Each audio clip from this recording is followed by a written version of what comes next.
Once a noble princess, she now lay gravely wounded, her broken armor stained with blood. Her subordinates frantically asked for the healing mage, only to receive a grim reply. The sole mage had perished amid the chaos. Rage and helplessness spread among her men, unsure of what to do next. Yet the princess remained eerily calm, merely saying, "I'm not dead yet."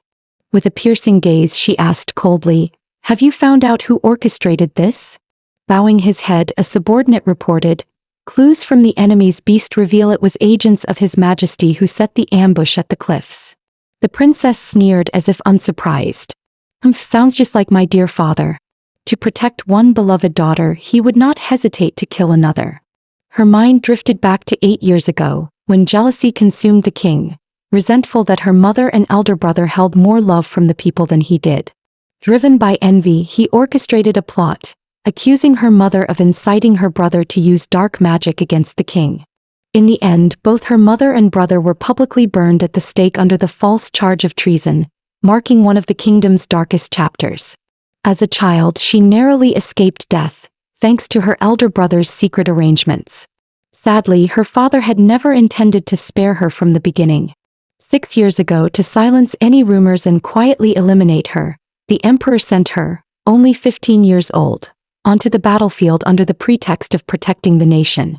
He never expected she would survive the carnage. Even more unexpected was the secret she concealed all these years, shielded by her late mother: her ability to command beasts. 1,000 years ago, the great war between humans and demons erupted. In his final moments, the Demon King unleashed a curse upon humanity with his dying breath. However, due to his severe injuries and waning strength, the curse weakened, causing only a portion of humanity to mutate into beastkin. Beastkin could freely shift between human and beast forms, boasting explosive strength and swift agility, perfect warriors for brutal combat. Later, humans who could counter them, beast tamers, began to emerge. As one such tamer, she dominated the battlefield with unmatched ferocity. Her thoughts snapped back to the present. The princess ordered coldly, "Send the message, accelerate the northern campaign. I leave for the capital in 5 days." Her men hesitated, worrying the emperor would forbid it. Yet she smiled coolly and said, "He will allow it. I'm returning to marry Dean. After the wedding, I'll stay here in the north to protect these lands. Trust me, His Majesty will be eager to see me gone from the capital, forever." Before she knew it, the day came for the princess to return to the imperial capital. Yet news of her return caused panic among the townsfolk, who whispered behind closed doors, calling her the Mad Dog Princess. Only the innocent children, unable to lie, looked up at their banners and exclaimed with pure admiration, "So beautiful." After all, that banner represented the mightiest force in the empire, the Heiress Knights. This elite force was founded by the empire's 5th princess, Sielna Archippus, and answered to no one but her. Under Sielna's command, the knights had fought countless battles across the land.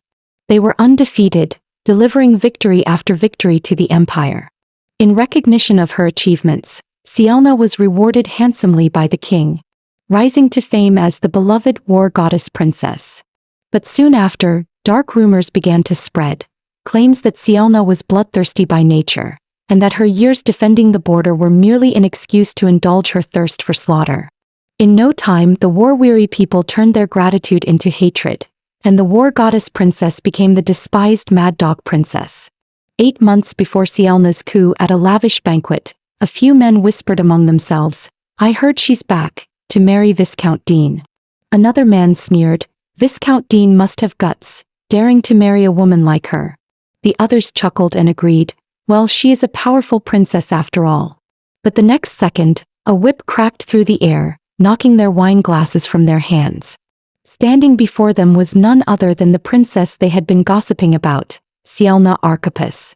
She gazed down at them with icy disdain and snapped, "Trash like you dare to speak of me behind my back?" As the 3 men knelt trembling, a voice interrupted the tension. It was her fiancé, Dean Rodenmeiter. Sielna instantly softened, greeting Dean with a gentle smile. Dean spoke tenderly, "Don't get upset.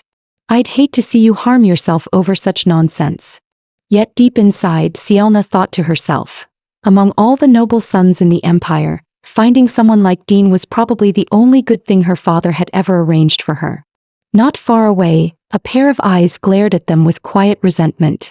But within a heartbeat, that hatred melted into a graceful smile as the woman stepped forward to congratulate them, saying, "You two are truly a match made in heaven." It was Sielna's younger sister, Princess Lila Archippus, the sixth princess of the Haloa Empire. To Lila's polite words, Sielna merely responded with a perfunctory, "Thank you." Yet inwardly she scoffed. After all these years, Lila was still the same timid, easily manipulated girl. No wonder the aristocrats favored her so much. She made the perfect puppet to inherit the throne. Lila smiled sweetly, looking innocent as ever, as she wished them a happy marriage. Sielna stared at her little sister, a cold thought flashing through her mind. Those backing Lila had caused her plenty of trouble over the years. Still, she wondered if her good sister had personally played a role in any of it. As if sensing Sielna's gaze, Lila awkwardly made an excuse and quickly withdrew. Just then a cheerful male voice called out, "Sister." It was Sielna's foster brother, Lamy Veranora, the boy she had raised herself. Seeing him, Sielna's stern expression softened. She asked with a smile, "Why aren't you off playing with your friends?" Lamy shook his head and replied, "I just want to stay with you, sister." Her heart warmed. Truly, he was still the obedient, thoughtful brother she had nurtured. Sensing it was time to give them space, Dean tactfully excused himself to handle other matters. As Dean walked away, Lamy silently watched his retreating figure for a long moment. Sielna teased him lightly, "So, my little sweetheart, did you prepare a gift for your dear sister?" Lamy took her hand in his. He smiled and said earnestly, "Of course I did." Holding her hand, he led her toward the conservatory. Sielna's heart lifted. Her brother was simply too adorable, even preparing a surprise gift for her. What she didn't expect, however, was that the obedient, gentle boy she once knew had already grown into a young man, quietly and inevitably. One moment, Sielna was eagerly anticipating her brother's surprise gift. The next, she was frozen in shock. She saw it, her fiancé standing together with her younger sister. The two of them were dancing intimately in the conservatory. Her sister gazed up at Dean with tearful eyes and whispered, "After you marry my sister, will you still love me? You'll be my brother-in-law by then, but I hope you won't forget me." Dean's eyes were filled with tenderness as he reassured her, "Of course I'll still love you. I could never forget you." He even added softly, "Marrying your sister is just a means to please her. Everything I do is for you." Reluctantly, the two parted ways, knowing they had to leave before they were discovered. Hidden in the shadows, Sielna's face darkened. She sneered inwardly, "What a touching performance. Truly hard on the two of them, putting on such a show right under my nose." Lamy, concerned, asked softly, "Sister, are you all right?" Sielna gritted her teeth and muttered, "The ones who should be worried are them." After what had happened, Sielna was in no mood to restrain herself and ended up drinking a few too many. Gently, Lamy lifted her in his arms and carried her back to her room. Leaning against him, Sielna slurred, Why would they do this to me? Dean and I were engaged since we were 8. I've always treated him like family." Lamy soothed her softly, "Don't be sad, sister. You still have me." As he spoke, he stole a kiss on her forehead and whispered, "I will never betray you." Sielna, however, only felt her head spinning, her mind growing hazier. Taking advantage of the moment, Lamy leaned in and coaxed her gently, "Sister, am I good-looking?" Sielna stared at him through half-lidded eyes and murmured, "Good-looking?" Smiling mischievously, Lamy said, "Then, give me a kiss, won't you?" Sure enough, swayed by his soft voice and her drunken haze, Sielna leaned in and kissed him. Lamy whispered pleadingly, "Sister, I want to be your man. Is that all right?" But by then Sielna was already too drunk to think straight. In her haze, she mumbled something in response and Lamy caught her faint reply. Hearing it, he finally lost all self-control. He couldn't hold back anymore. He took her answer as real consent. The next morning, Sielna slowly opened her heavy eyes. A familiar, gentle voice echoed beside her. It was Lamy. Instantly, Sielna snapped wide awake. Lamy was still curled up beside her, clinging to her affectionately. Her eyes filled with confusion and shock. She realized in horror, She had done something unforgivable with the very boy she had raised herself. Surely she would be condemned by the heavens for this. 11 years ago, this boy was brought into the palace by Sielna's elder brother. The little boy's name was Lammy, with features so delicate he looked like a porcelain doll. Her brother handed Lammy to Sielna, saying, "He's your little brother now. Take good care of him." Sielna happily agreed. She instantly adored the soft, lovely boy. However, Lammy was extremely shy, refusing to let anyone but her brother get close to him. Every time he saw Sielna, he would turn and run away. In order to win him over, Sielna offered him all her favorite toys. Thanks to her persistence, Lammy eventually stopped resisting, and their bond grew closer with each passing day. Lammy soon became deeply attached to Sielna. But those peaceful days ended when Sielna's mother and elder brother both passed away. Losing both her loved ones at once shattered Sielna, leaving her in unbearable grief. Fortunately, Lammy stayed by her side through it all. With his constant encouragement, Sielna slowly found the strength to stand again.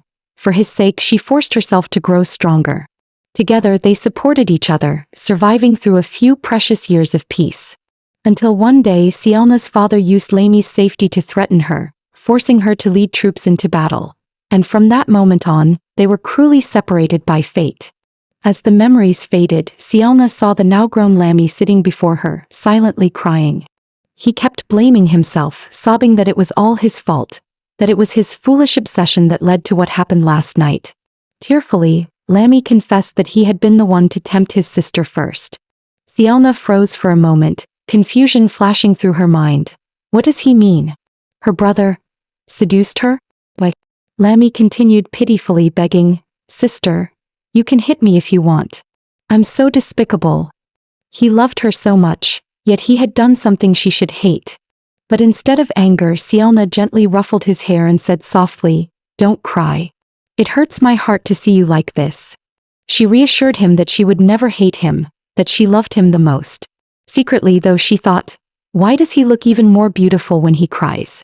She almost didn't want him to stop.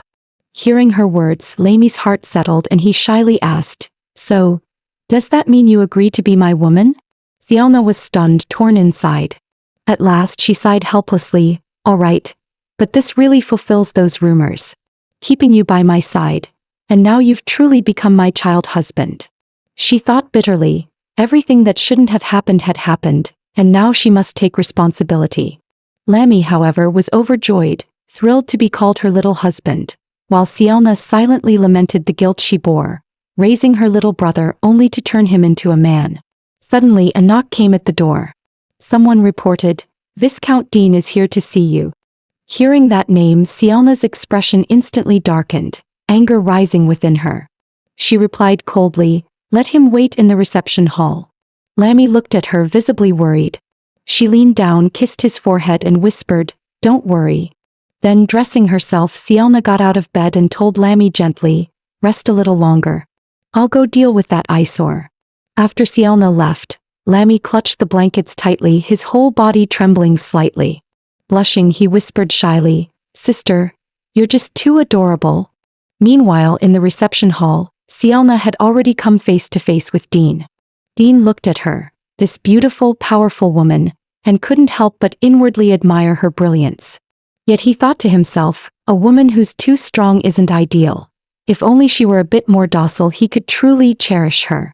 Smiling warmly, Dean pushed a box of pastries toward her and said, "These are the most popular sweets among noble ladies in the capital. I specially bought them for you." Inwardly, Sielna was itching to smash his head in, but she remembered her deputy's advice. After returning to the capital, she needed to restrain herself. No one liked a tyrannical ruler. Thus she only said coldly, "The wedding is cancelled." Dean froze, staring at her in disbelief. "Did I do something to upset you?" Sielna's gaze was icy as she replied, "Last night in the palace's conservatory I saw everything." Dean forced a stiff smile, pretending calm. "I don't know what your highness is referring to."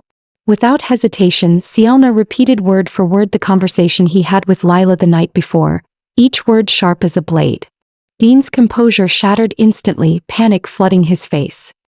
He dropped to his knees and pleaded desperately, "Your highness, I was wrong. It was just a moment of madness." Please, for the sake of all we've been through, forgive me. The one I truly love is you. Sielna sneered and asked coldly, yes, after all these years. If you had simply admitted you loved Lila, I would have given you my blessing with a smile. But instead you chose to make a fool out of me. Dean opened his mouth trying to defend himself, but no words came out. Sielna stood up gracefully, her voice laced with disdain. Don't bother clinging. It's boring. Without me, aren't you free to be with Lila? Without giving him another glance, she ordered her attendants to escort him out. After all, her real purpose for returning to the capital had already been achieved. She didn't need this fiancé anymore.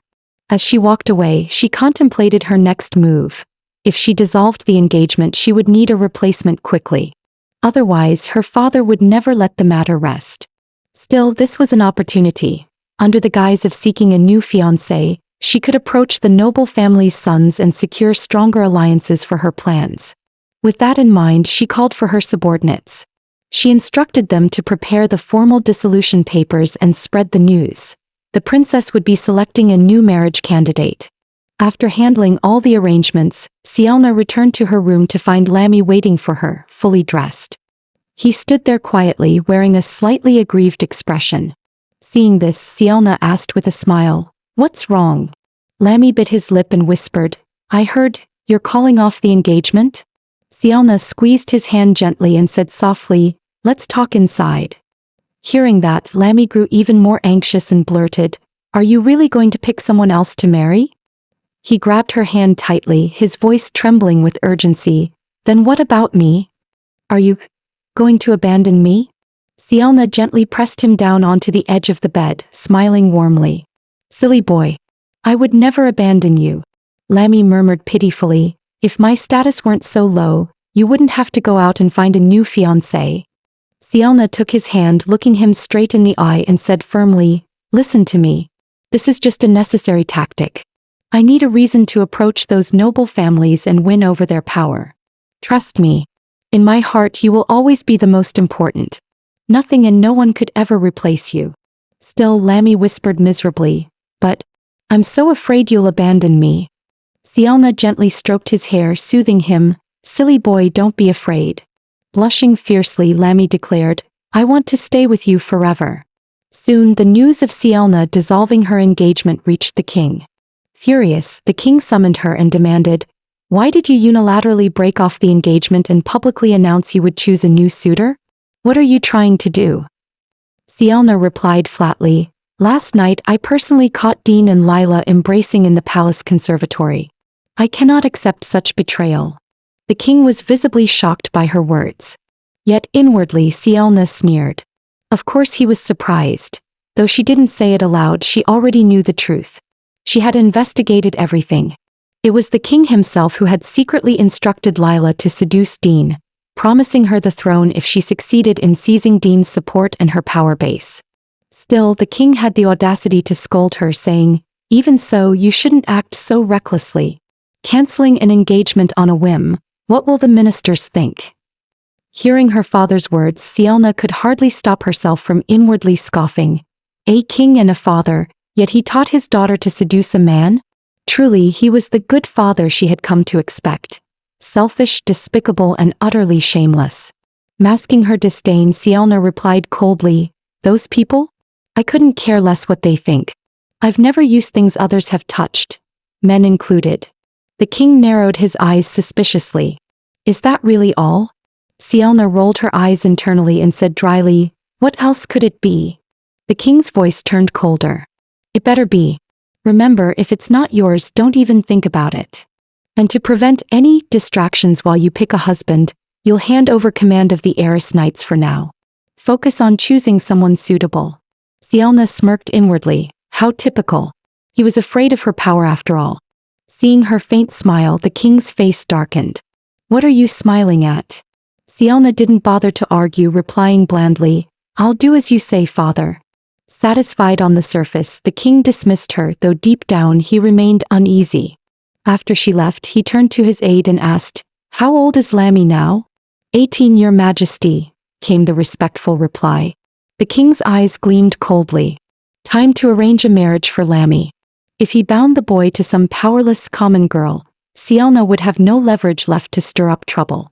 Meanwhile, back at the estate, Lammy rushed out to greet Sielna the moment she returned, worry written all over his face. "Sister, what did the king want with you?" Sielna smiled lightly and said, "Nothing much. He just stripped me of my military command." Upon hearing that, Lammy puffed up angrily and cursed, "The king is so cruel. How could he bully you like that?" But Sielna reassured Lammy, "Don't worry. The heiress knight's only answer to me. Father's just helping me foster them for a while, and honestly it saves me a lot of expenses." Hearing that, Lammy finally relaxed and told her, "The sixth princess is waiting for you in the reception hall." Sielna sighed inwardly. Was everyone taking turns to trouble her today? Still, she had to see what kind of script Lila was acting out this time. Soon they arrived at the reception hall. Sielna walked in and asked bluntly, "What do you want?" Lila lowered her head and said meekly, "I came to apologize to you, royal sister." Sielna raised an eyebrow and feigned confusion. "Apologize? And what exactly do you need to apologize for?" Flustered, Lila stammered, "About me and Lord Dean. We never meant to hurt you." Sielna cut her off impatiently. "You came all this way just to say this nonsense? Honestly, you two deserve each other." Lila was startled by her sharp tone and immediately teared up, sniffling, "Dean is really sad too." But inwardly she seethed, why didn't Sielna seem upset at all? Dean was her fiancé after all. On the surface, Lila continued to look pitiful, saying, "Dean truly loves you, royal sister. He just made a mistake. Please, can't you give him another chance?" Listening to this, Sielna was practically speechless. Was her sister insane? She felt a wave of relief. Thank goodness Lammy hadn't grown up twisted like Lila. Sielna said coldly, "Whether Dean loves me or not doesn't matter. I don't take back what I've thrown away. Besides, if you loved each other enough to betray me, why are you asking for my forgiveness now?" Lila tried to say more, but Sielna cut her off with icy disdain. "If you're so worried about Dean, go comfort him yourself." Lila looked like she still wanted to argue. At that moment, Lammy chimed in sweetly, "Sixth princess, maybe you shouldn't say any more. It's only hurting my sister. You and Lord Dean both betrayed her. Isn't that painful enough?" Finally, Sielna issued the dismissal coldly, "Don't ever bring this matter up again. Otherwise, it'll only ruin our sisterly bond." Seeing she could get nowhere, Lila forced a few words of fake concern before hastily leaving. Inside, however, she was seething. Had she known it would turn out like this, she would have endured and not met with Dean last night. After all, Dean's heart belonged to her anyway. The next morning, just as Sielna finished dressing, a pair of arms wrapped around her from behind. She turned her head. It was Lammy clinging to her and pouting, "Sister, why are you up so early?" Smiling, Sielna ruffled his hair and said softly, "I'm used to early mornings from my days in the military. If you're still sleepy, rest a bit longer. I'll wake you after my training." But Lammy shook his head and clung tighter, "I want to stay with you." Amused, Sielna agreed, "All right, come with me." She turned to fetch her training clothes. Meanwhile, in Lammy's heart, a secret resolve grew. He would make her accustomed to his presence, bit by bit taking over her heart, until there was no room left for anyone else. Soon they arrived at the dining hall for breakfast. Flipping through some documents, Sielna chuckled, "The ministers really did a good job. Their sons are all surprisingly good-looking." Lammy's hand paused for a split second as he heard that. Meanwhile, Sielna had already narrowed down a few potential candidates for her next engagement. One of her aides, curious, asked, "Your Highness, the other two choices make sense. Strengthening ties with their families would be beneficial. But why include Otto Rodenmeiter?" Sielna smirked mischievously, "My ex-fiancé ran off with my dear sister. Letting his little brother make it up to me isn't too much, right?" The aide could only fall silent, then quickly moved on to report, "Also, Your Highness, the king has announced a banquet tonight at the palace. All eligible young nobles are invited, so you may choose your new fiancé." Sielna sneered, "Father sure knows how to play it. Unfortunately, with my current reputation, most young men will probably run faster than if they saw a ghost." The aide replied with a wry smile, "Yes, Your Highness. All the noble sons are desperately thinking of ways to avoid getting chosen by you." Sielna sighed internally. Truly, the arrogance of the capital's men was in a league of its own. Sielna half-jokingly sighed, "What should I do? No one wants me anymore. Lammy replied sweetly, it's just because they know they're not worthy of you, sister. Hearing that, Sielna beamed and praised him, such a sweet mouth. Then she waved him over, come sit next to me. Lammy obediently walked over and sat by her side. Carefully he picked up a cookie and said shyly, I just learned how to make this. Please try it, sister. Sielna took a bite and nodded. It's good. Just a little too sweet. Lammy wasn't discouraged. Instead he smiled and said, then I'll eat the rest. Next time I'll make a different flavor for you. Nearby, one of the aides watched their interaction with growing confusion. Sielna caught his expression and said lazily, we're together now. Any objections? The aide panicked and immediately replied, no, of course not. I'll take my leave at once. Sielna casually instructed, and organize the documents on the table while you're at it. As Lammy glanced down, his gaze fell upon a photo at the top of the stack. In the photo, a young man was arguing with his father, an unwilling expression on his face. His father snapped, no excuses. You're going. You already missed the celebration banquet the other day. Skip this one too and the princess will think even less of you. The young man's name was Fessy Padrick, a Maine Coon beastkin. Soon evening fell and the grand banquet commenced. Inside, nobles whispered feverishly about Princess Sielna's plan to choose a new fiancé. Everyone was nervously scheming ways to avoid catching her attention, desperately hoping she would marry soon and leave the capital. In the midst of the heated gossip, someone suddenly shouted, Her Highness Princess Sielna has arrived. Sielna entered hand in hand with Lammy, radiating an overwhelming aura. Upon seeing her, the expressions of those gathered instantly soured. An oppressive silence fell over the hall, chilling and absolute. Sielna smiled sweetly and said, no need to be so tense, everyone. Just relax. I'm not that scary, am I? At that moment, a minister stepped forward, his tone sharp. We heard you broke off your engagement with Lord Dean. Isn't that rather reckless? After all, it was personally arranged by His Majesty. Or, is it because of the young man by your side? Sielna's expression remained serene as she replied calmly, whether I'm reckless or not, I leave for others to judge. But you two are meddling far too much. This is my personal affair. Better enjoy the banquet instead. Internally she sneered, wasn't it these very people who once branded her as the mad dog princess? And now they expected her to act with decorum? How laughable.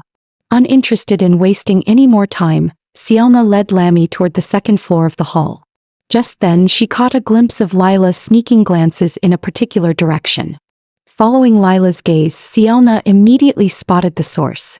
It was the young heir of the Padrick Marquis family. Instantly realization dawned. So that's who truly captured Lila's heart. How amusing. Meanwhile, Fessy Padrick seemed to sense something. He turned around, just in time to see Sielna walking toward him. Straightening up, Fessy politely bowed to her. Lila, seeing them speaking together, grew visibly anxious. Sielna's lips curled into a faint, knowing smile as she casually invited Fessy to dance. Out of courtesy, Fessy could hardly refuse and agreed graciously. Watching them about to dance, Lila's expression shifted to stunned disbelief. At that moment, Sielna shot her a deliberately provocative look. Lila, stunned by her expression, finally realized Sielna was doing this on purpose. As they danced, Sielna chuckled lightly and said, I guess I really was too naive before, to have ever thought Dean was decent.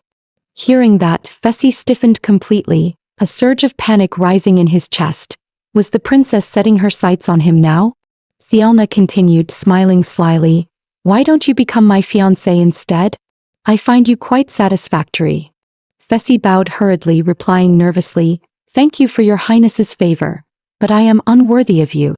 Sielna raised an eyebrow and said coolly, If I say you're worthy, then you are. Or do you have an objection to me? Fessy immediately responded, I wouldn't dare. Sielna laughed softly. Relax. I won't force you, but I'll give you some time to get to know me better. Deep down she mused. A forcibly plucked melon might not be sweet, but as long as she could pluck it, she was satisfied. Meanwhile, across the room, Lamy's face was growing darker by the second. Inside, he gritted his teeth. No one would take his sister away from him. The place beside her belonged to him and him alone.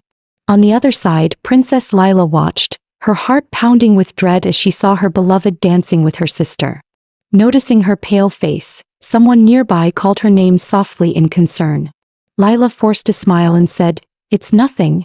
I just feel a little unwell."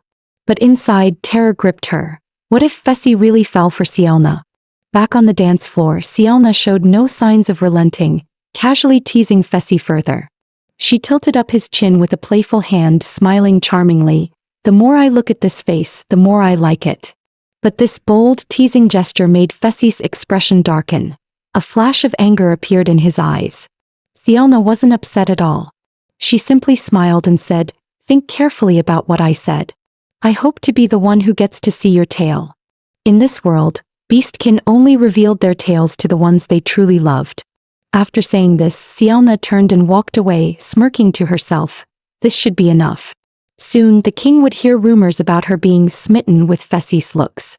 As she was walking away, Dean hurried over, trying to greet her enthusiastically. But Sielna didn't even spare him a glance, brushing past him coldly. Dean, unwilling to give up, shouted her name desperately. Still, Sielna ignored him completely. Dean clenched his fists and glared at Fessy, filled with resentment. That man had overshadowed him for years, and now he was stealing his spotlight too.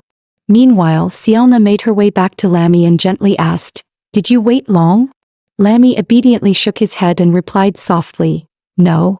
Seeing how sweet and understanding Lammy was, Sielna felt a pang of heartache. Yet Lammy smiled and added, "It's all right. As long as you remember me, sister. I don't care about anything else." Watching him sink into his own thoughts, Sielna softly called his name, bringing him back. She couldn't resist any longer. Leaning down, she placed a gentle kiss on his forehead. "It's all right," she whispered tenderly. "I never thought there was anything wrong with you." Witnessing everything that just happened, the nobles around the hall started whispering, "Didn't Princess Sielna just seem obsessed with the Padrick boy? Looks like that kid isn't simple either. If he manages to cling to her highness, his future is set." Others muttered disapprovingly, "Princess Sielna is being far too outrageous." Hearing these murmurs, Sielna's gaze swept coldly across the hall.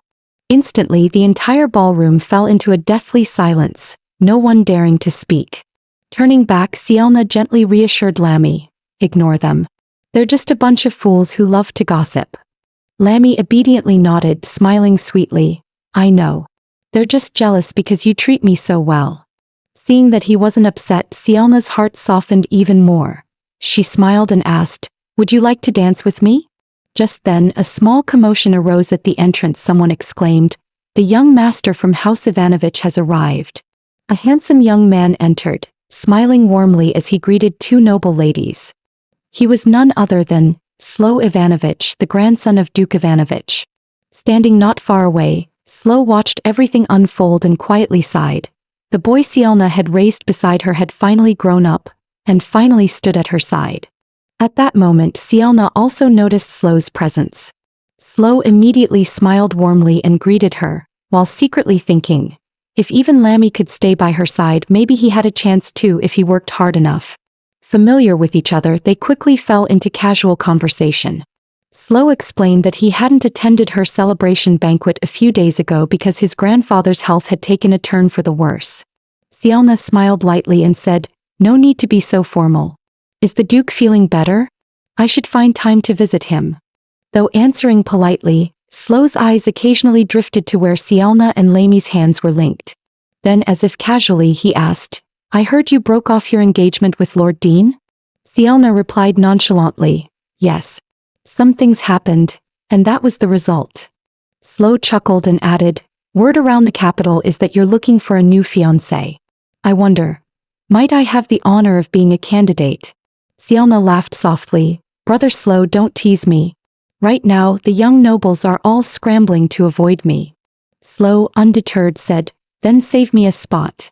Sielna inwardly mused. He must have seen how the others were avoiding her, and was purposefully stepping up to give her some face. Thinking this, she joked back, "All right. As long as you don't mind your reputation being ruined because of me." But beside them, Lammy's eyes flashed dangerously. Slo paused slightly. He could swear he had just seen a glint of murderous intent in Lammy's gaze. However, when Slow looked at Lammy again, he found only an innocent, harmless expression on the boy's face, pure and sweet. Slow began to wonder if he had simply imagined it. Noticing Slow staring at Lammy, Sielna raised an eyebrow and asked, "What's wrong?" Slow smiled awkwardly and shook his head. "It's nothing," he said, convincing himself it must have been a trick of the eye. Meanwhile, Lammy was doing his best to suppress the emotions roiling inside him, keeping his outward appearance perfectly obedient and sweet. Just as Sielna was about to take Lammy and leave, Dean suddenly rushed over, blocking their path. Wearing a pitiful expression, he said, "Please, Your Highness, forgive my earlier rudeness. I have something important to discuss with you. Could we speak in private?" Sielna replied coldly, "No need. Whatever it is, say it here." Inwardly, she rolled her eyes. When did Dean become so annoyingly persistent? Dean's eyes flashed with a hint of scheming as he said, "What I need to discuss concerns the royal succession. Are you sure you want to talk about it here?"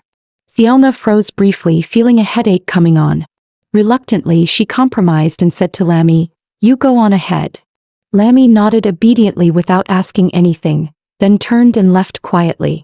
Afterward, Sielna followed Dean into the royal gardens, her voice laced with irritation. "Get to the point. Spare me the useless chatter." Dean spoke anxiously, "Your Highness, please reconsider our engagement. You wouldn't want my family's support to shift toward Lila, would you? I can't believe you have no ambitions for the throne." Sielna sneered, "Oh? So now you want to support me? Weren't you the one who loved Lila so much that you even agreed to marry her?" Dean quickly defended himself. "Yo, I was tricked. To me, Your Highness is the most important. Please forgive me just this once." Sielna replied coolly, "Is that so? Unfortunately, I no longer find you appealing. Compared to the other handsome men, you're seriously lacking." Dean, refusing to give up, said eagerly, "I can help you get whatever you want." Sielna chuckled disdainfully, "What I want is beautiful men. I don't need your help. If necessary, I'll just take them by force." Dean grew frantic. "You know that's not what I meant." Sielna turned away without interest. "I'm not interested. Go talk to Lila. I'm sure she'll be thrilled." Behind her, Dean called desperately, "Your Highness, you'll regret it if you don't choose me." Without even glancing back, Sielna replied coldly, "With what? You." Internally, she thought. Their family still had a few promising members. It was time to pick a new heir more to her liking. Finally shaking off the persistent Dean, Sielna returned to her chambers, exhausted. Today, she thought, was even more draining than leading troops into battle. The moment she stepped in, she heard Lammy calling sweetly from the bed, "Sister." He had already prepared everything. Fresh clothes, warm blankets, and even arranged the room perfectly. Seeing all this, Sielna felt a flicker of anger. Who was it that had spoiled her cute, obedient little brother like this over the years? But despite her annoyance, her body betrayed her, and she unconsciously swallowed hard. Sielna walked over and tilted up her little brother's chin with a teasing smile. She said playfully, "Someone's getting a little bold, huh?" Lammy blinked up at her and asked innocently, "Does sister not like it? If you don't, I won't do it anymore." As he spoke, he reached up to remove his black eye patch. But before he could, Sielna gently stopped his hand. Leaning close to his ear, she whispered softly, "I like it." Then, without warning, she kissed him deeply. Lammy's entire face flushed crimson, his heart pounding wildly in his chest. Emboldened, Sielna tugged loose the silk scarf around Lammy's neck. Murmuring against his skin, she said, "You're my gift. And I really like this gift." Without another word, she pushed Lammy down onto the bed. Yet even pinned beneath her, Lammy didn't resist. Instead, he clung to her, pouting sweetly. Laughing lightly, Sielna pressed her hand over his mouth, silencing his soft little whimpers. Looking down at his tearful, spoiled expression, she asked teasingly, "Were you jealous because of what happened at the banquet?" Lammy, on the verge of tears, choked out, "It's not jealousy. I'm just scared. Scared I won't be able to keep you, sister, because compared to others, I have nothing." Seeing Lammy's tear-stained face, Sielna's heart ached. She gently reached out and removed his eye patch. Stroking his face tenderly, she whispered, "Don't belittle yourself. In my heart, you're the best there is. In front of me, you never have to feel inferior. Just standing by my side is already a great comfort to me." Hearing that, Lamy's eyes welled up even more. Choking back sobs, he said, "But I want to do something for you, sister. Something within my own power. I want to bring you happiness with my own hands," he pleaded softly, asking Sielna to untie his bound hands. Sielna sighed silently, then quietly undid the restraints without a word. Deep down she thought Riley, with a face so pure yet so enticing, who in the world could ever resist him? After that came the time for their deepest emotional connection. Before they knew it, the next day had arrived. Sielna slowly opened her eyes. Seeing the afternoon sun filtering through the window, she mused to herself, "It seems last night really got a little out of hand." In her heart she quietly guessed maybe it was because he lacked a true sense of security, that he had tried so desperately to win her heart. Although she had woken up later than usual, Sielna quickly composed herself and threw herself into work.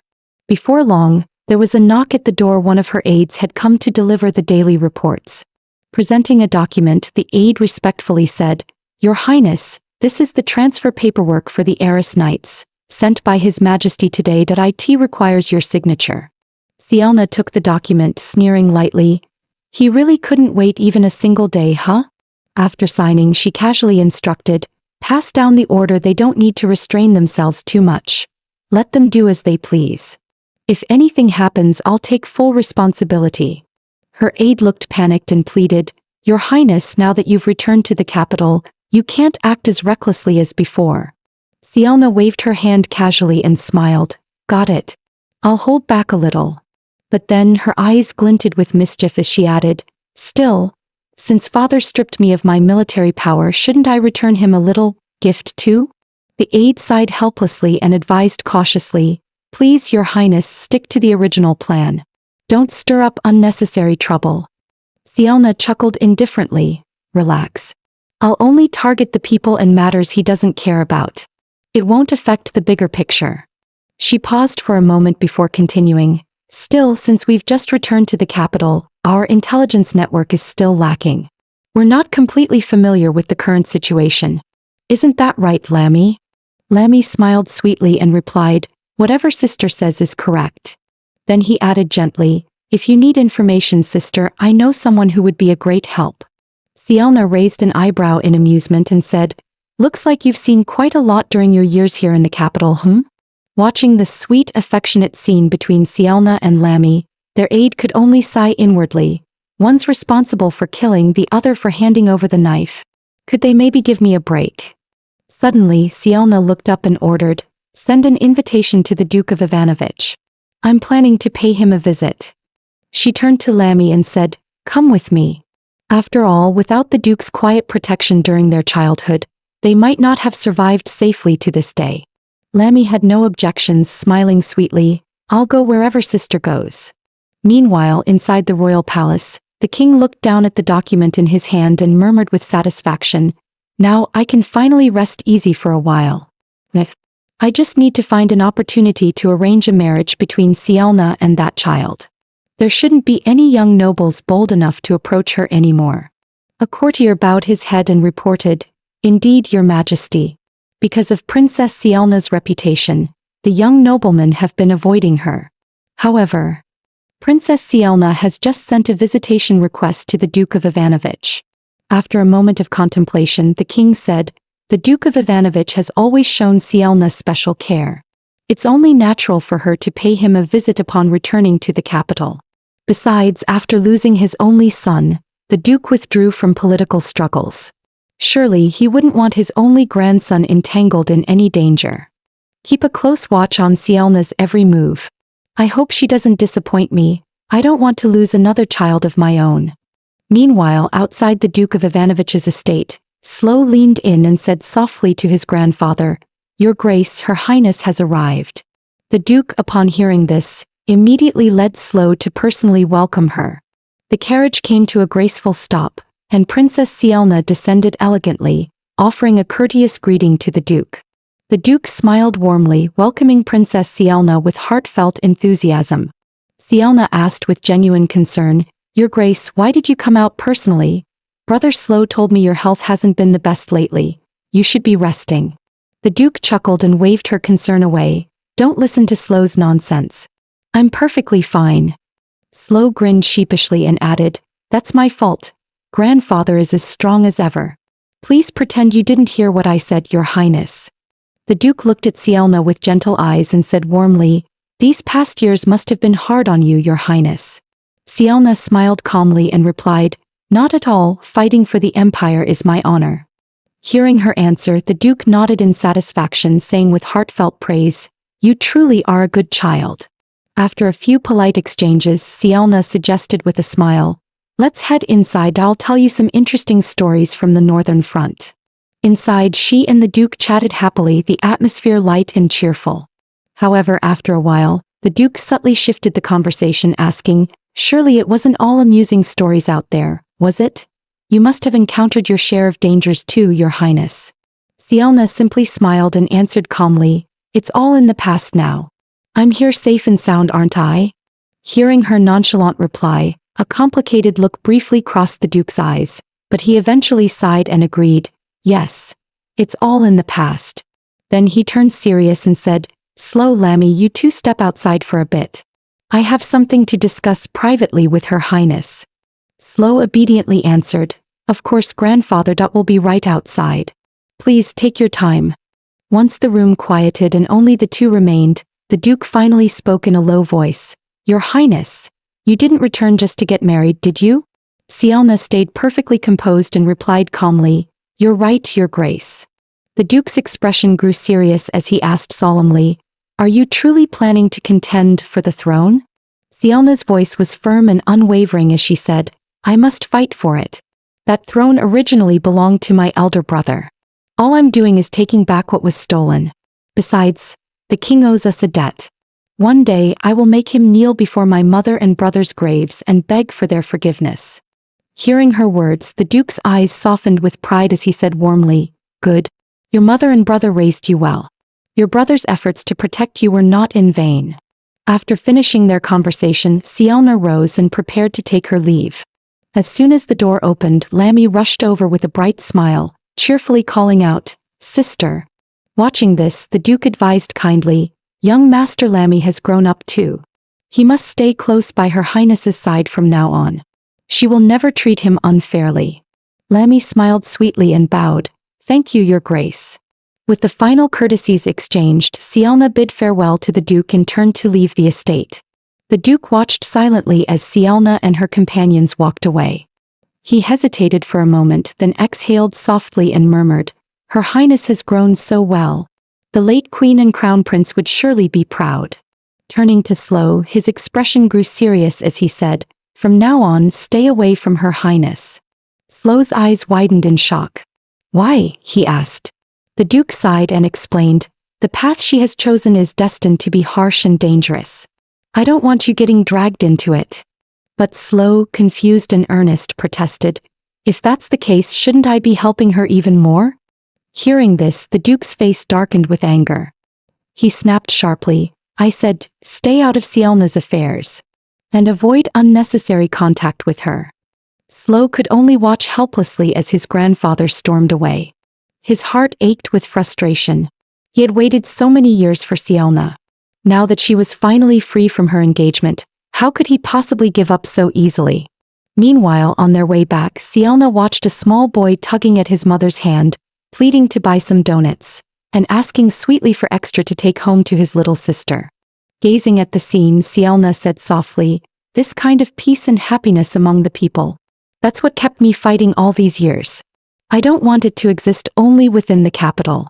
I want all the citizens of the Empire to live like this. After her words, Lammy leaned close, grinning playfully. Sister, how about checking out that place I mentioned? They have all the intel you could possibly need. Sielna sighed, a little helpless. Now? The palace must already have people tailing me. Lammy, full of confidence, replied, no problem. I found a secret meeting spot. Totally safe. Sielna chuckled and praised him. You're amazing, Lammy. Following his lead, they soon arrived at a place called the Shinlak Dessert House. Sielna looked around curiously and asked, so this is the new Shinlak? Lammy, you know about this shop? Smiling faintly, Sielna replied, I heard about it, from someone not worth mentioning. So, the meeting place is here. Lammy winked and said, "Just wait a moment, sister." Then he walked over to the counter and said to the staff, "I'll have 11 macarons and 2 servings of zabaglione." The staff member beamed and asked, "Of course. Would you prefer to wait here or should we deliver it to your estate?" Lammy smiled and replied, "We'll wait here." The staff led them upstairs and gestured toward a private room for them to wait in.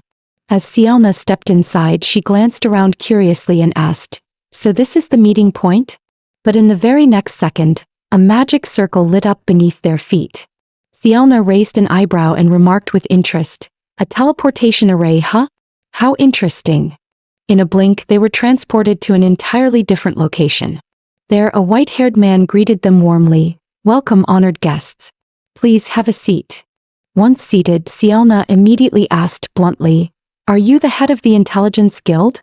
The man chuckled and replied, "Of course not. Our leader is far too busy to attend in person." Sielna frowned slightly. "So in other words, you don't have the authority to make decisions?" The man stood up quickly and said with a polite smile, "I do have some authority at least." Then, bowing respectfully, he declared, "From this day forward, our Intelligence Guild will fully serve your highness." Sielna raised an eyebrow and smiled. "Full service, you say?" The white-haired man respectfully slid a small plaque toward her. Smiling, he said, "Yes. Whether it's gathering intelligence or assassination, we can handle it all." Sielna picked up the plaque, chuckling softly, "I'm quite satisfied with your guild's services." The man bowed slightly and replied, "As long as your highness is pleased. Whenever you need to reach us, simply call out 'Lo' 3 times while holding the plaque." Sielna tilted her head curiously. "Why Lo?" He answered smoothly, "Because it's our leader's name." Then, smiling politely, he asked, "Is there anything else your highness requires?" Sielna smiled faintly, a glimmer of interest flickering in her eyes. "I'm quite curious about your guild leader. Could you perhaps arrange an introduction?" The man bowed slightly and said, "Your highness, we truly apologize. Our guild master is unable to meet you at the moment." Sielna responded calmly, "Oh, well, I'm not in a hurry today that I can wait." The man froze for a moment, looking visibly flustered and unsure what to say. His gaze shifted nervously as he added quickly, "We sincerely apologize. Our master really cannot meet you today." At that moment, Lammy chimed in sweetly, "Sister, since he's being so insistent, let's not wait anymore, okay?" He added with a playful smile, "I'd much rather take you out on a date." Hearing Lammy's words, Sielna's mood instantly brightened. She smiled and said, "All right, let's go on a date then." Before leaving, she casually reminded the man, "Once your guild master is available, send someone to inform me at the princess's residence." After that, Sielna and Lammy headed toward the busiest part of the royal capital, Lorda Plaza. Standing amidst the lively crowd, Sielna looked around and said softly, "It's really lively here." Just then, a small child accidentally bumped into Sielna. Startled, Sielna quickly knelt down and asked with concern, "Are you all right?" The child sat frozen on the ground, too terrified to even speak. In the next instant, the child suddenly burst into tears, wailing, "Don't eat me. Please don't eat me." Moments later, the child's mother rushed over, panic-stricken, crying out, "I'm so sorry. Please don't hurt my child." Without hesitation, she threw herself onto the ground, desperately kowtowing and begging for mercy. The mother and child knelt pitifully in the middle of the street, pleading for Sielna's forgiveness. The surrounding crowd began to murmur, some showing pity, others casting accusatory glances. At that moment of growing chaos, Sielna instantly realized this entire scene was staged, its true aim, to destroy her reputation among the people. Seeing this, Lammy hurriedly stepped in front of Sielna, shielding her. At that moment, Sielna spoke calmly, "Don't just beg for forgiveness. Check if the child is hurt first. If they are, go to the 5th princess's manor and demand compensation." Lammy whispered, "Is there something wrong with that mother and child?" Sielna chuckled lightly, "Of course. I haven't been back to the capital in years.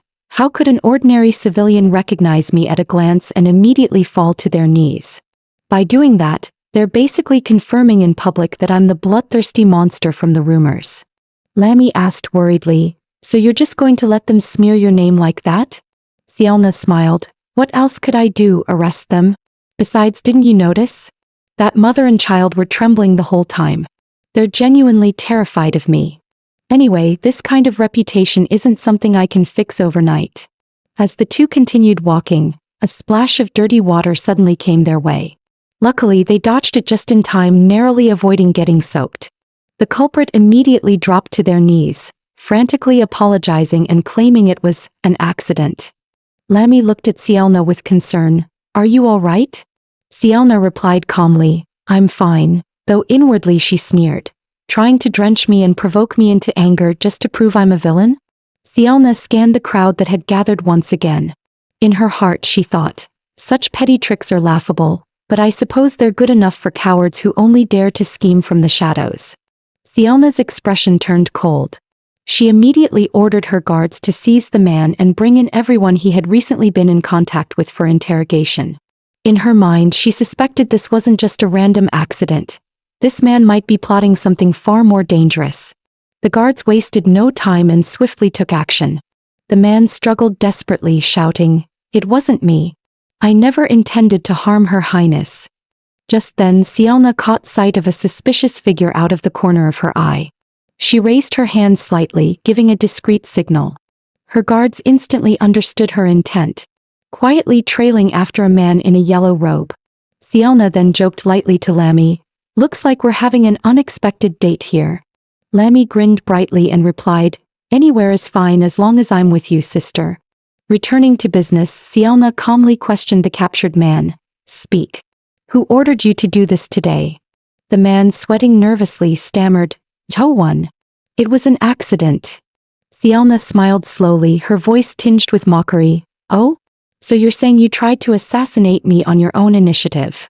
The man grew even more flustered, desperately insisting, No, I swear. I didn't mean it. Seeing that he was still stubbornly tight-lipped, Sielna simply ordered him to stay kneeling, letting him stew in his own fear. Sielna tilted her head and asked Lammy, Do you think we'll catch the mastermind behind today's events?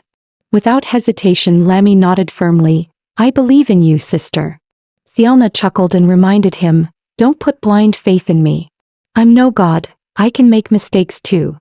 Just then one of her subordinates hurried back and reported, We've caught someone. Upon hearing that, the man's face went pale. He collapsed to the ground, shouting frantically, I don't know anything. It wasn't me. They made me do it. Sielna's gaze turned sharp. Is that so? Then tell me everything from start to finish. The man stammered out his confession. A couple of days ago, someone approached me. They promised to pay off all my gambling debts if I just dumped a bucket of dirty water on the princess. Sielna smirked. Oh? And you agreed? Weren't you afraid I'd kill you on the spot? Trembling, the man muttered, I was scared.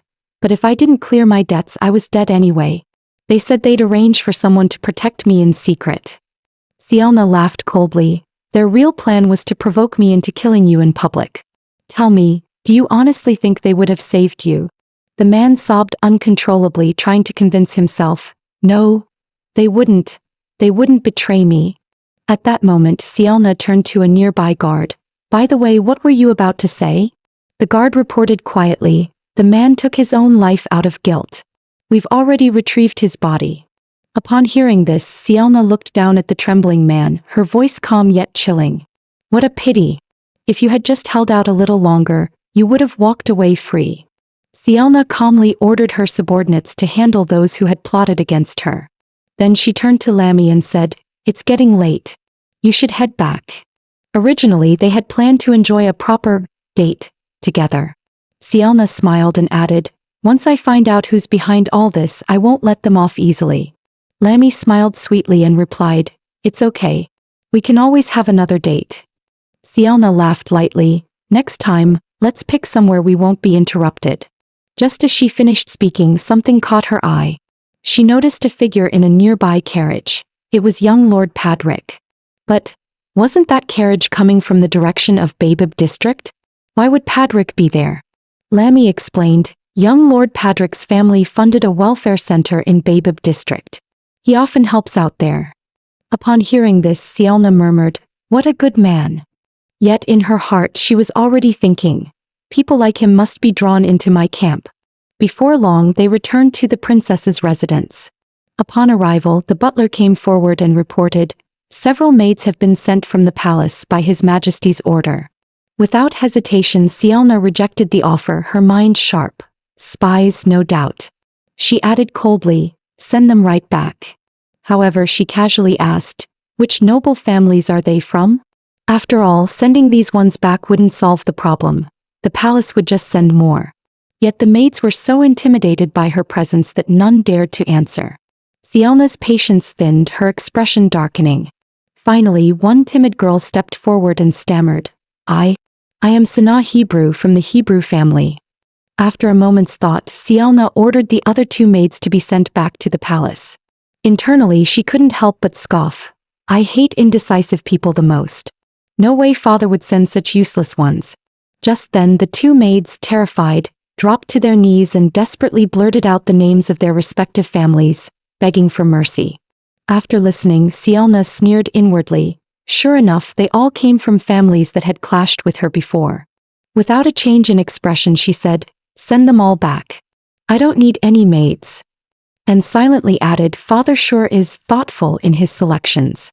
However, upon hearing they would be sent back, the three maids panicked even more, pleading, "Please, Your Highness. If we return, our families will abandon us." Sielna smiled sweetly and asked, "Oh? Then what should I do? The princess's household is too poor to afford so many extra mouths to feed." The three maids fell silent, not knowing how to respond. Sielna simply watched, amused. "Let's see what you're willing to sacrifice." One maid quickly cried out, "I'm willing to serve without any salary.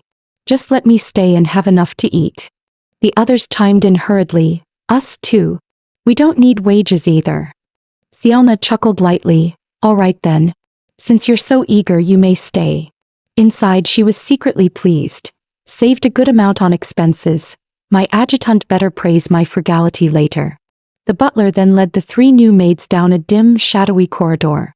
Finally, he showed them to their assigned quarters. Before leaving, he gave a stern warning. "Today you've already seen Her Highness's study. It contains sensitive military secrets.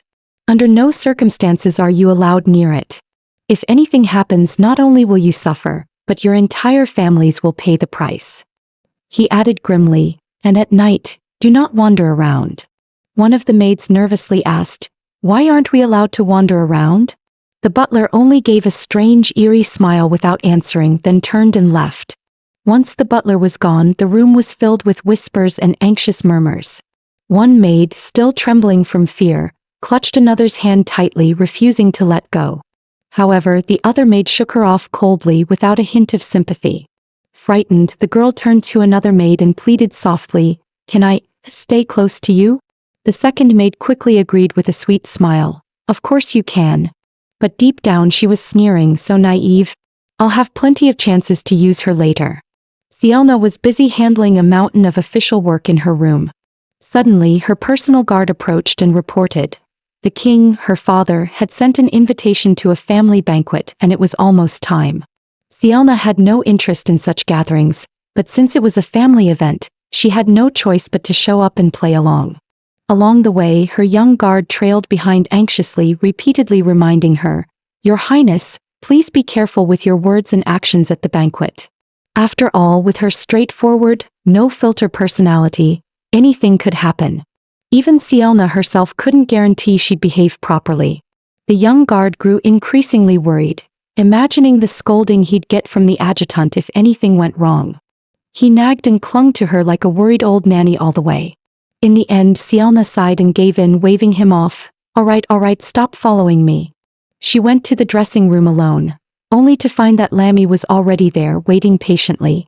He had meticulously prepared her gown, jewelry, and everything she would need. Lammy insisted on personally helping her change and get ready. As Sielna put on the outfit he had chosen, she realized her body was completely covered, not a patch of skin exposed.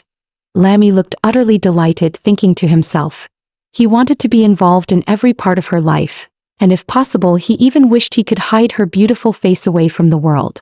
Seeing how obedient and adorable Lammy was, Sielna couldn't resist giving him a reward. She smiled and said, "Lower your head." Lammy looked confused but obediently bowed his head. In the next instant he received an unexpected, gentle kiss from his sister. Overjoyed, Lammy personally escorted Sielna to her carriage. He stood there motionless, watching until the carriage completely disappeared from view before finally turning away. Upon returning to his palace, he opened a hidden door and stepped inside, where a magic circle instantly lit up in the air. With a flash of light, he teleported directly to the intelligence bureau. Picking up a mirror, he asked his subordinate with a grin, "How do I look today?" The subordinate answered respectfully, "Of course, master looks as handsome as ever." Still feeling a little down from hearing Sielna praise Feixi Patrick's looks earlier, Lammy pressed further. "Then who's more handsome, me or young Lord Padrick?" Everyone knew that Padrick was considered the most handsome in the land. The subordinate was visibly nervous but eventually spoke the truth. Lammy gave him a lazy glance and then, holding up the mirror, declared proudly, "I am the most important person to my sister. As for Feixi Padrick, he's just someone for her to use. I'm generous enough not to care." Remembering his real task, Lammy stood up and ordered, "Prepare all the materials my sister will need. If she comes with me next time, I'll hand them over directly. If she comes alone, I'll personally deliver them to her." After giving his orders, he once again picked up the mirror, muttering to himself, "Every time I cry, sister feels sorry for me. So, I must make sure even my crying looks beautiful." This was Sielna's first family banquet after her return to the Empire. Years ago, she had exposed Lila's hidden ambitions. She had thought that after 5 years, Lila's situation might have improved, but witnessing this scene made it clear. Lila remained just as weak. The third princess of the Haroya Empire, Elisa Apkaz, snapped coldly, "Get away from me. Do you even know your place?" Head bowed, Lila didn't dare resist and quietly shifted to a seat farther away from Elisa. Elisa clicked her tongue in disgust and rose to her feet, saying, "Do you what bad luck? I need to move farther away before I catch your stench." The fourth prince, Ibis Apkaz, added mockingly, "Sister, why does it smell so bad? Like poverty." No wonder Elisa is so upset, she probably caught a whiff of it too. "Isn't that right, brother Owand?" The third prince, Owand Apkaz, remained silent, neither agreeing nor speaking up. Elisa continued her sharp mockery, "A lowly creature born of a mere servant, just looking at you dirties my eyes." Suddenly, the grand doors swung open and Sielna strode in, her voice cold and clear. "But when it comes to bloodlines, aren't your mothers nothing more than concubines as well? Every one of you, born of concubines." Elisa turned red with fury and shouted, "Sielna, don't forget, I am your elder sister." Unbothered, Sielna gracefully took a seat beside Lila and said lightly, "And Lila is our younger sister." She lifted her gaze toward Elisa, her tone laced with amusement. "Or, am I wrong?" Elisa clenched her teeth in frustration, thinking bitterly, "This lunatic came back just to make trouble for me. Why go out of her way to defend someone so lowly?" Meanwhile, Sielna smiled warmly, turning to another, "Brother Ibis, why don't you sit down?" She patted the empty seat next to her and invited casually, "Come sit here. It's been so long since we had a proper chat."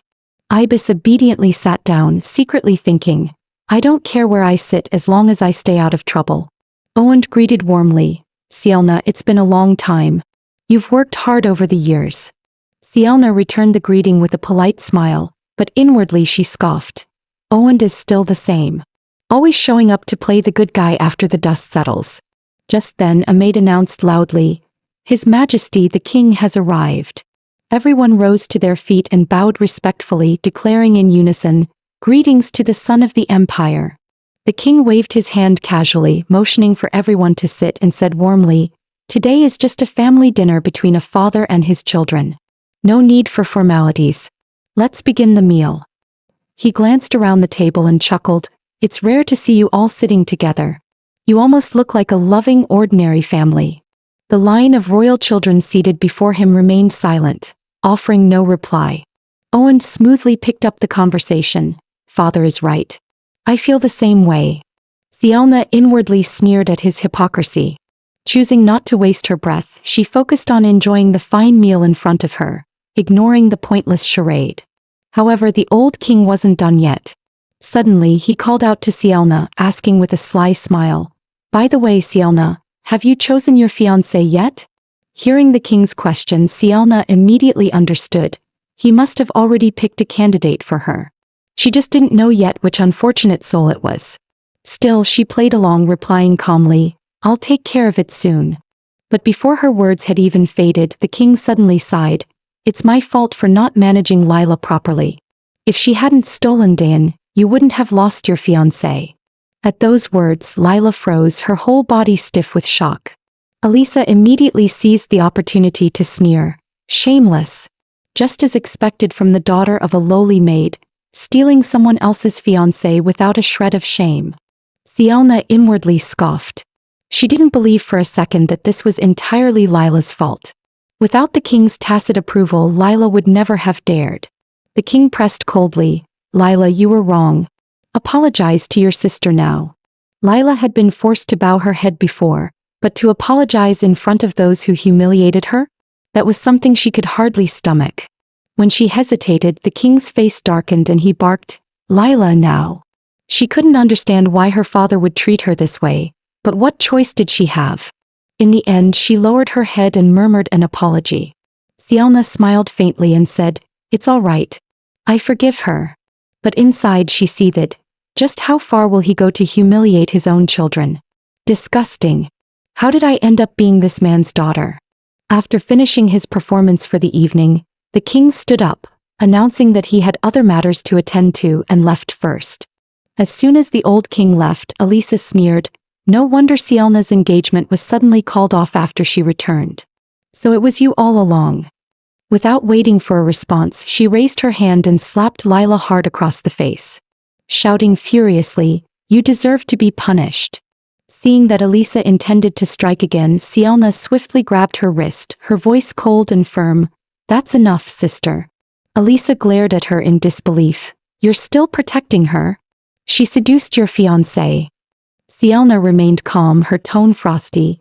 "You can hit her all you want, but don't pretend you're doing it for my sake. That I have no intention of letting you drag my reputation down over something so petty." Exposed and humiliated, Elisa yanked her hand free from Sielna's grasp, furious. She turned on Lila with a venomous glare, spitting out her threat. "You just wait. I'll make sure you regret this." Lila bowed her head and murmured meekly, "I won't dare again." But inside, her heart was burning with hatred. "The humiliation I suffered today, I will repay it tenfold.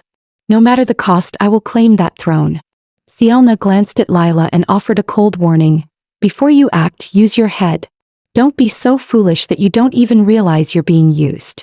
In the royal family, blood ties were the cruelest joke of all. The only person you could ever truly trust was yourself.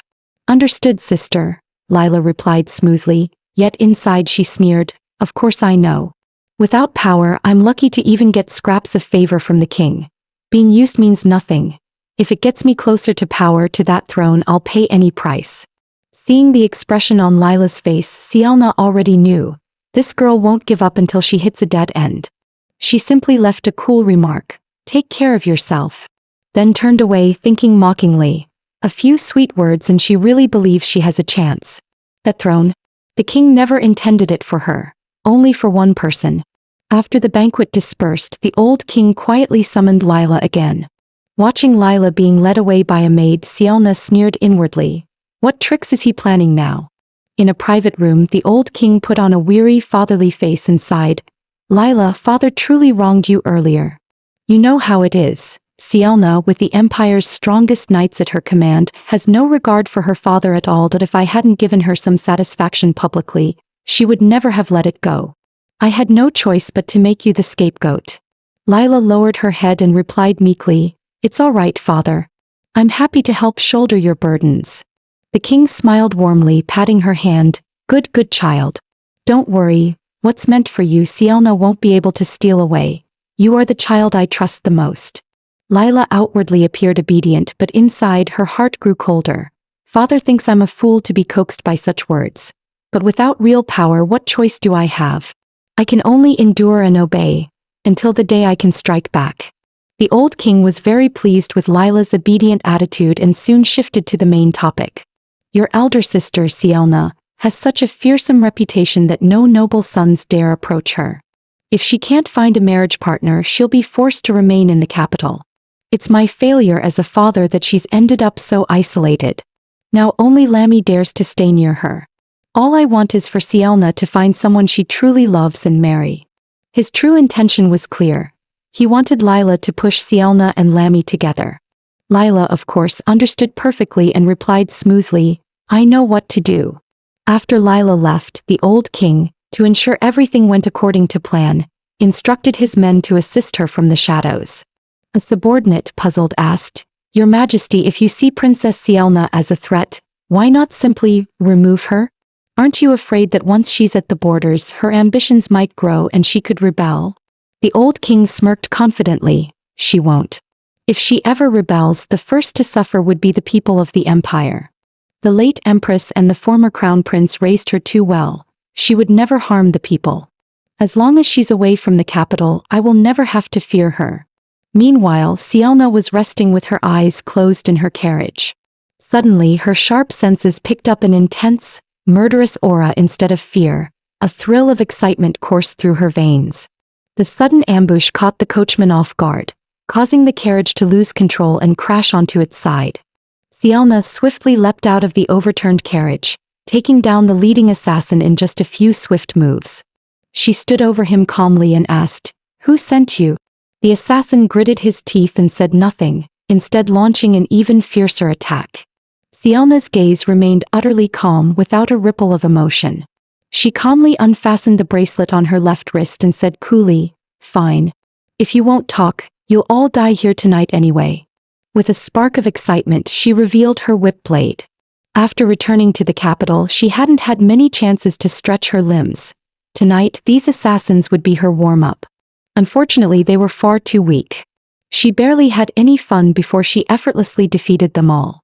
Amid the chaos, one assassin realized with horror.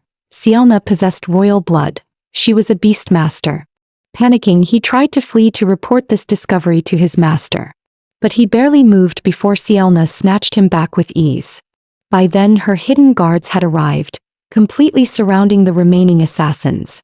Sielna had initially planned to capture them for interrogation. But when one assassin used his last breath to attempt a desperate attack on her, she had no choice but to kill him on the spot. Wiping the blood from her hands, Sielna gave a cold order, Leave 2 alive and bring them back. As for the rest, eliminate them. Sielna sneered inwardly. Only 2 days back in the capital and they're already showing their impatience. If I announced I planned to stay here long-term, they'd probably lose their minds. As soon as she returned home, Lammy rushed anxiously into her chambers. Seeing that Sielna was completely unharmed, he couldn't hold back his tears. Watching him sob, Sielna's heart softened. She gently caressed his cheek, full of affection.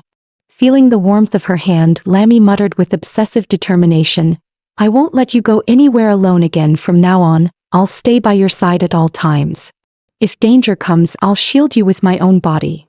Yet hearing this, Sielna felt a trace of displeasure. Right now, Lammy was the only family she had left. With her own strength, she could protect herself. She didn't need Lammy throwing himself into harm's way. If he got hurt because of her, she would never forgive herself.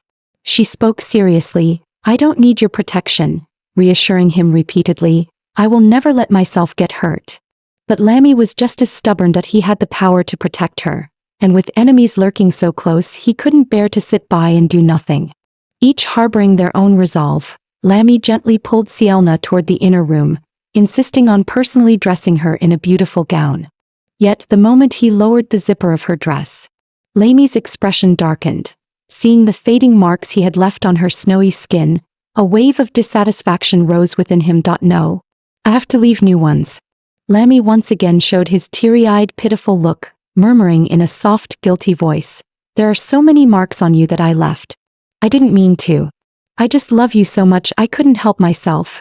Seeing his adorable, pitiable face, how could Sielna possibly be angry? She cupped his cheeks like he was the most precious treasure in the world, leaned in and kissed him gently on the lips.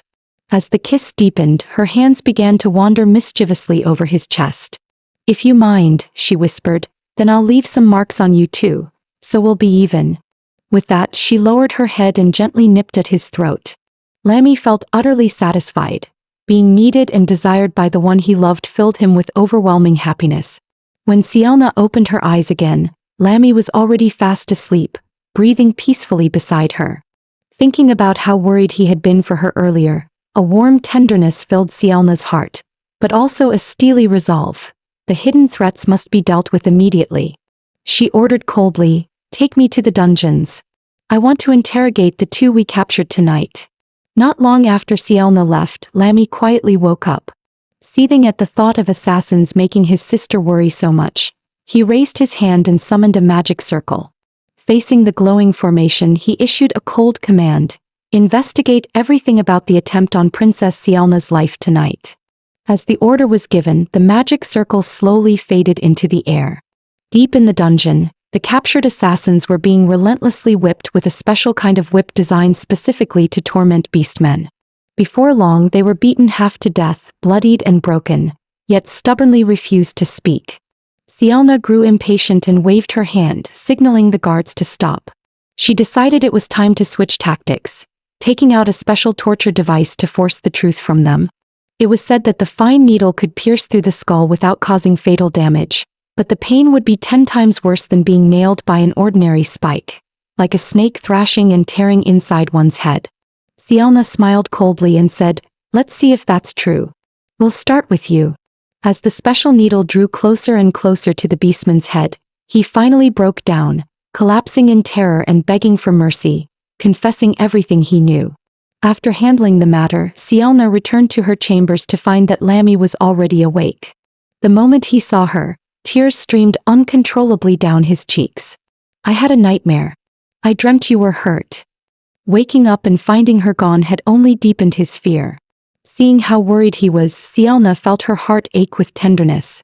She pulled him into a tight embrace, softly comforting him. "Don't be afraid. Everything's fine, sweetheart. I'm right here." Lammy sniffled and asked tearfully, "Where did you go, sister? Did something bad happen again?" Stroking his hair gently, Sielna reassured him, "It's nothing serious. I just went to the dungeon to interrogate the two captives." After speaking, Sielna gently pulled Lammy back onto the bed with her. She leaned over him, tenderly wiping away the last of his tears. Then, like cherishing a precious treasure, she pressed a soft kiss to his forehead and whispered, "Be good and sleep now." But how could such a small kiss possibly satisfy Lammy? He grabbed Sielna's hand, his gaze full of longing, feigning obedience while clearly refusing to settle down. Putting on a pitiful act, he murmured, "Sister, I'm still so scared. I can't fall asleep." Sielna easily saw through his little game and teased him lightly, "If you're not sleeping, then what are you planning to do?" This time, Lammy didn't bother hiding his true intentions. He flipped them over, pressing her beneath him. He whispered against her ear, "Sister, you know what I want. I want you. Only by becoming one with you can I feel truly safe." When morning light once again filled the sky, the two of them were sitting leisurely in the garden, sharing a peaceful tea time. Sielna savored the rare tranquility. After all, at the border, such leisurely afternoons were a true luxury. 7:06. Amy was quietly brought before Sielna. In truth, from their very first meeting, Sielna had noticed Amy was different from the other maids. This time she intended to give Amy a choice. Sielna spoke coldly, "Tell me, if I were to have the other two maids executed, then spread a rumor that I had secret dealings with the Tiles family, what do you think His Majesty would do? Once suspicion takes root, your Tiles family will be doomed." Amy quickly understood that her only chance for survival was to swear loyalty to Sielna. Without hesitation, she dropped to her knees and begged, "Please spare me, Your Highness." Watching her, Sielna smiled with satisfaction, "I prefer dealing with smart people. It seems I wasn't wrong about you. Now then, tell me, how do you plan to save your family?" "All right, get up," Sielna said softly. "What happened today will remain between us. The adjutant will handle the arrangements with you later." After settling the matter, Sielna relaxed, her mind already turning to something else. The gift she had sent to the Hebrew family should have arrived by now.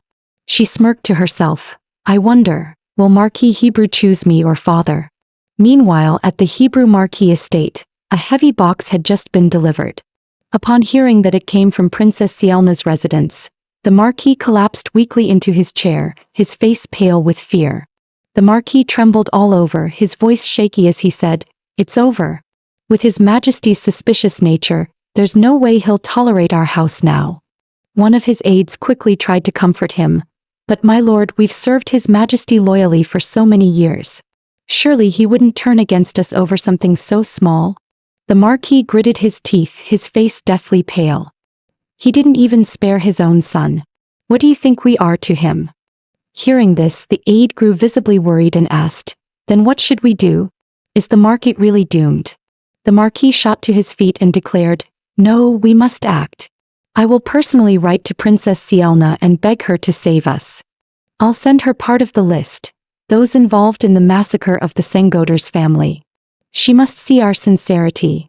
The aide, still confused, asked cautiously, but what does the Sengoder's family have to do with Princess Sielna? The Marquis, scribbling furiously, replied under his breath, have you forgotten? Years ago, the second prince was secretly investigating the Sengoder's massacre. As the daughter of the late empress, there's no way Princess Sielna wouldn't be interested in that case. After finishing the letter, the Marquis handed it to his aide and muttered bitterly, Princess Sielna truly deserves her reputation as the god of war, fast, ruthless, and precise. Just yesterday His Majesty sent our daughters to her palace, and today she strikes back. If we want to survive, our only path is to throw our lot in with her. Sielna stirred her coffee lazily, letting out a bored sigh. So dull. Life at the borders was much more exciting. Suddenly she stood up and said to Lammy, let's go find some fun. Lammy followed her with a bright smile, his eyes full of anticipation. Where would you like to go, sister? Sielna casually replied, let's go on a date. Lammy's eyes lit up even more. Anywhere you want, sister. I'll lead the way. Sielna laughed softly and waved her hand. A date should be spontaneous. Let's just wander and see. But just then Sielna's sharp senses picked up something unusual. She sighed inwardly. Looks like today's date won't be so peaceful after all. As expected, the son of Marquis Berendia, Ape Berendia, approached them, greeting Sielna with an air of provocation. With smug confidence he asked, I heard you're quite powerful? Sielna smiled sweetly and replied, not really, but I'm more than enough to handle you. Sielna escaseut à l'attitude instant qui enrageait d'Aip. He shouted angrily, stop looking down on me. Today I'm going to defeat you right here. Internally he grumbled, if I hadn't been grounded by my father, I would have challenged her long ago. However, Sielna bluntly refused his challenge. This only fueled Ape's fury. Don't get too arrogant. You're underestimating me. As he launched a sudden attack, Sielna smoothly dodged without breaking a sweat. Effortlessly restraining him, she teased lightly, I meant this place isn't suitable. Stop charging like a bull, can't you see there are people everywhere? Moving to a more open area, Sielna made quick work of him, easily knocking Ape to the ground. She stepped firmly on his shoulder, completely pinning him down. With a bright, teasing smile, Sielna said, looks like you're really not up to it after all. Flushed with humiliation, Ape yelled back, that's only because I haven't grown up yet. When I'm older I'll definitely beat you.